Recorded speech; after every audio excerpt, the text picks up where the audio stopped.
ازيكم عاملين ايه؟ النهارده انا مبسوط شويه كتير لكذا سبب. اول سبب علشان طبعا احنا عملنا الحمله الهجوميه بتاعت الريبورتات على الافروسنتريك ورجعنا الاخ من كورع لصورته الطبيعيه. دي رقم واحد. رقم اتنين طبعا عشان النهارده الوقفه وبكره عيد الاضحى والعيد فرحه والكلام ده كله. كل سنه وانتم طيبين. رقم ثلاثة انا عايز اقول لكم حاجه كويسه جدا هتخلي الافروسنتريك ينتهوا ويتلاشوا مع الوقت، ان هم من غبائهم دخلوا على اليابان وكوريا. يعني افروسنتريك دلوقتي بيقولوا ان اليابان وكوريا في الاصل كانت سوداء البشره ملامح. طبعا اليابانيين والاسيويين بشكل عام بيهتموا جدا جدا بثقافتهم وحضارتهم وتاريخهم، مش هيسمحوا اطلاقا بحاجه زي دي انها تحصل. فليه ما نبقاش زيهم؟ ليه احنا دايما بنحقر من نفسنا؟ اي حد يقول نص كلمه بس على مصر والحضاره المصريه القديمه واجدادنا المصريين القدماء العظام الملوك الجامدين قوي، الدين لا يتعارض مع العرق، لا يتعارض اطلاقا. فانت ما تحقرش من دول لان دول اصلك.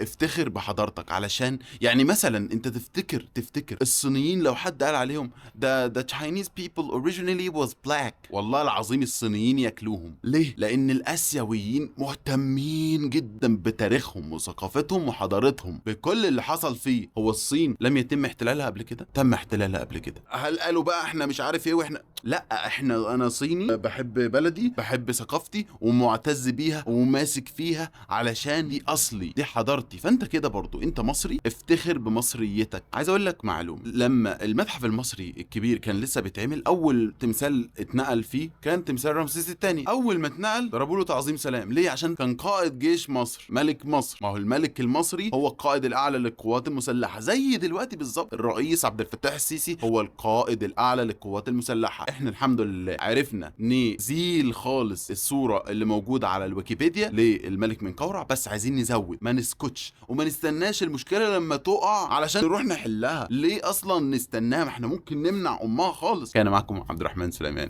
وشكرا.